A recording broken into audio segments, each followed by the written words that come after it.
Been shot. How many times have you been shot? 9 times. 9 times. Lloyd Banks is very upset that this guy has all his money. This nigga go. He has all of his money. This nigga go. But it's really about trust issues. Don't trust. Paranoia from the experience of actually being hurt heightens your senses to everything, the possibilities of things happen. It shifted me. Why'd the guy shoot you 9 times? Was it drugs or something? It was paid to do it. Why were you targeted? It's calm. When you get hurt that bad, either your fear consumes you or you become a bit insensitive. Mm-hmm.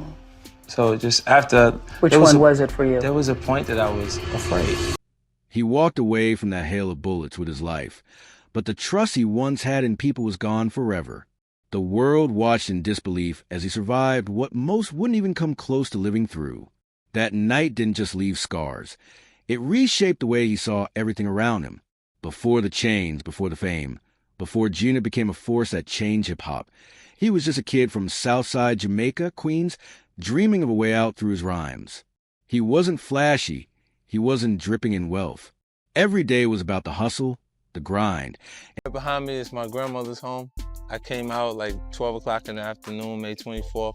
She was bent over, actually planting flowers in the garden, and I walked over here to sit in the actual vehicle that my friend was waiting for me in, and the car pulled up on the side of us. A guy got out the passenger seat of that car, came around behind it, and shot through the actual car. And turning bars into opportunity. Every move, every line, was a step closer to survival and success. Then, in the year 2000, it all... Best now most of the time, I believe. Yeah, in the States, just because I've been shot myself, and I've seen Tupac and Biggie Smalls. Came to a head in a single life-altering moment. He was outside his grandmother's house. Just another day in Queens, when a car pulled up and chaos erupted. Shots rang out.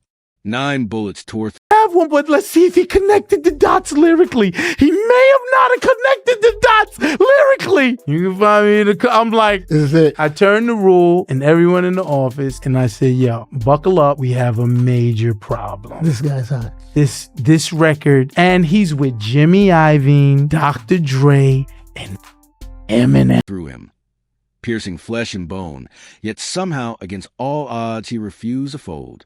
That night could have ended everything, but instead, it marked the beginning of his legend. The streets whispered about it, the city watched, and the world started to recognize resilience that couldn't be taught. Every scar, every memory, became fuel for the empire he was about to build. From that moment forward, nothing was ever the same. The trust he once had in people vanished, replaced by caution, strategy, and a hunger that refused to be satisfied. The kid from Southside Jamaica, Queens, transformed into a figure who commanded respect, not just through words, Cred but than through you, survival. living after being The bullets shot didn't just 9 miss him. fucking times. They carved a path that led to G-Unit, to chart-topping albums, to a legacy That's that it. echoed through hip-hop history. If there's something Every that lyric more he merit spit carried the for you. weight of that I looked night. at The that proof that he experience as stared something that death was in the face unfortunate that I and had walked to away just- strong. I forget, why did the guy It was shoot you more 9 than times? survival. Was it drugs or It was something? a It was blueprint for paid to dominance. do it. He was Etched in paid to blood do and it. grit. Who would want to Instead Why of shoot were you you? targeted? You're such That a good night guy. transformed him into past. someone who The moved past. It was a with drug kind of precision. thing, No, like a it's just- Every business step, thing? It's karma. every glance, Karma. carried the Karma. survival. Explain to me He again He why stayed this guy was alert like hired the to shoot streets were you 9 always times. watching, Well, you always paid waiting because for a slip. someone That bulletproof felt vest like became that more than protection. It became a I part would of him. potentially do The something second to them skin if he they wore as kept going in the naturally as his direction own they were heartbeat. going. Man, you are Danger tough. wasn't just a possibility anymore. Fuck. It was a What constant, are you talking about? lurking How- in every The corner. fact that somebody in put out every a car hit that on him passed because he was by, going to fuck in somebody up? every What kind of whisper shit of is the that? That's But crazy. what He is this learned all fast over? that trust had a price, and that every move had to be calculated. From that day on, he wasn't just chasing success. He was navigating a world where every decision could mean life or death, and he adapted like a master of the game. Those early tapes didn't just sit in a drawer. They made their way into the right ears. Eminem caught the fire in his voice, passed it straight to Dr. Dre, and suddenly, 50 had a deal that flipped his whole world upside down. Then came in the club, and the rap game changed overnight. The streets, the clubs, everyone felt it. But he didn't step into the spotlight alone. He brought a squad, G-Unit. Young Buck brought that southern energy. Lloyd Banks delivered bars smooth but sharp like a blade. And Tony Yeo, the ride-or-die friend from the neighborhood, had been with him from day one. Together, they moved like a force, like their own street-built superhero squad, taking over every stage and block they touched. Yet, Even with all the success, the night he got shot never left him. He always made it clear it wasn't random. He knew exactly who he thought pulled the strings behind that chaos. In interviews, 50 pointed at Daryl Homobound, the same name he famously dropped in Many Men, claiming he was a man behind the trigger. But the streets whispered a much darker story. Word was that Kenneth Supreme McGriff may have been the one orchestrating the whole thing. Folks said Supreme wasn't happy about a track 50 dropped called Ghetto Quran because 50 had name-dropped him and other well-known Queens figures. Supreme wasn't just any player. He was a feared dealer, a power in New York's underworld. Before the shootings, before the rumors, there was another tension simmering. Supreme reportedly tried to treat 50 like a rookie, but 50 never took that from anyone. The way he pushed back? That didn't sit well with the OG at all. Supreme had a reputation that could make grown men shake, but 50 never flinched. One day, Prem even tried to test him on the block, but 50 stood tall like he didn't fear a thing. Everything was already complicated, and it was about to get worse. By 2001, life changed for Supreme. The law caught up with him, and he was convicted on major charges, including murder and trafficking, landing a life sentence with no parole. But even behind bars, the federal investigators believe Supreme still wielded influence, tying him to several hits, including the case involving Jam J. Rumors flew, and nobody knew where the danger really stopped. Navigating those streets, 50 learned quickly. You mind your business, and you know who the killers are. Back then, before social media, reputation ruled. One wrong word, one name misstepped, and the block reacted instantly. Everyone knew the hierarchy, who ran the neighborhood, and who could crush you for disrespect. Jam Master Jay had been guiding 50 early on, helping him sharpen his sound. But Ghetto Quran stirred things up in ways nobody predicted. Even Jam Jay's circle felt the tremors. That uncertainty kept 50 alert, always calculating, never fully trusting anyone, not even those close to him. What made it messier was Supreme's connection to Ja Rule, a man 50 had been locked in one of hip-hop's most notorious feuds with.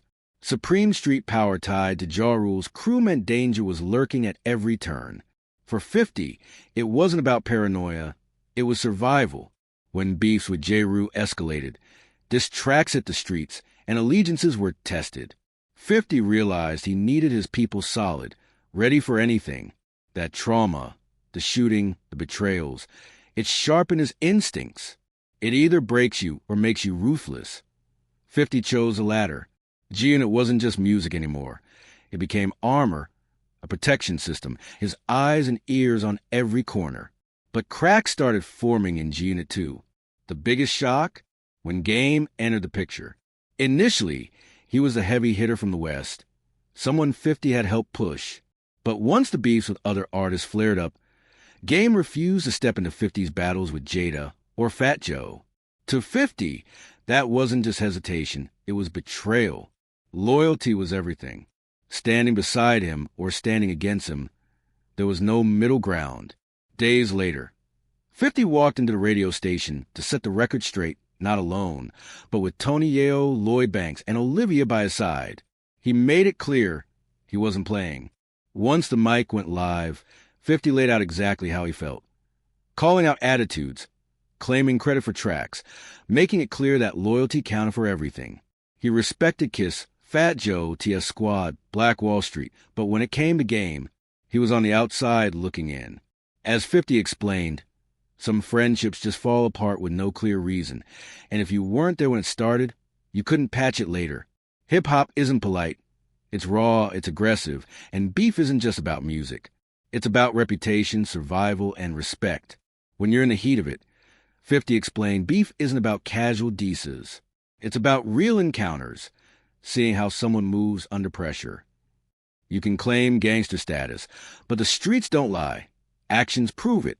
For 50, those years of danger, betrayal, and the streets watching made him into a man who calculated every step, every lyric, every track. Every crew member by his side was part of a bigger strategy, because in his world, survival, respect, and legacy weren't just words. They were law.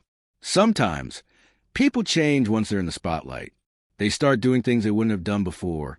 taking risks, making mistakes that can't be undone. That's the life 50 watched unfold around him. And when the host asked where Game stood with the group, 50 didn't hesitate. He was cold, firm, and precise. Game wasn't part of their circle anymore. No confusion, no gray area, just facts. Word got to Game fast. He and his crew rushed to the building while 50 was still inside, trying to confront him face to face. Security blocked the entrance, and that's when things went sideways. Shots rang out outside the station. One of Game's men got hit. Just like that, what started as a rap feud crossed into real-life danger, making reconciliation impossible. The drama didn't stop with Game. Young Buck, once one of 50's closest allies, started drifting away too. He had always brought Southern fire, energy, and hunger to the group, but by 2008, fans noticed he was missing from tracks, mixtapes, and releases. In interviews, Buck admitted months had passed without contact with 50 and hinted at financial struggles. For 50, airing private issues publicly was another betrayal. So once again, he addressed it head-on the air. On a major morning show, 50 calmly announced, Young Buck was no longer part of G-Unit. He was solo, but no longer part of the core crew. It was a second high-profile exit, and tension in the group only deepened. Buck responded with a diss track, and then dropped a secret phone call between him and 50, showing him apologizing, crying, and asking for another chance. The whole world saw what was once private, turning one of hip-hop's most emotional breakups into a public spectacle. Lloyd Banks was different. His loyalty was quiet, steady, not performative. He stayed in the background, while 50 took on half the industry. But his calm, measured nature made him hard to read. Sometimes, it seemed like he held unspoken resentment, and 50 couldn't always tell where he stood. Still, even with Buck and Banks drifting away, neither disrespected what 50 had built. Game, on the other hand, that bridge was ashes, unrebuildable. Despite occasional reunion shows, the original G-Unit lineup was gone. The spotlight shifted from drama to legacy. G-Unit wasn't just a group, it was a movement. They influenced fashion, mixtapes, beef culture, and the way artists navigated the digital era. But with new artists hungry to rise, maintaining 50's empire became increasingly demanding. Albums, movies, clothing lines, video games. Artists under him had to balance supporting the machine with chasing their own shine. That tension simmered for years before finally surfacing. New artists hesitated to join 50's circle. The G-Unit name carried history, yes, but also weight. Loyalty had to be airtight. Once trust broke, it was over. Meanwhile, 50 moved into a new phase, television business deals, expanding far beyond music. The old bonds faded as the new empire grew. Fans couldn't help but wonder, what if Game stayed? What if Buck hadn't drifted? Could Banks have pushed harder? But potential isn't enough to keep a crew together when streets, business, and ambition pull everyone in different directions. Each former member found their own path, their own story, carrying respect for what they built, but leaving the old brotherhood behind. After everything, 50's trust is guarded. Instinctual, learned from surviving chaos, betrayal, and danger. Can you blame him? Anyone who lived through half of that would be the same. The old G-Unit days are still legendary, but they're in the past. People change. Situations evolve. And some of the ones who start the journey with you aren't meant to finish it. Now, here's the question for you. Should 50 ever try to rebuild those old connections, or is it smarter to keep his circle tight and focused? Drop a comment with your take. And if you enjoyed this deep dive, hit that like button to support the channel.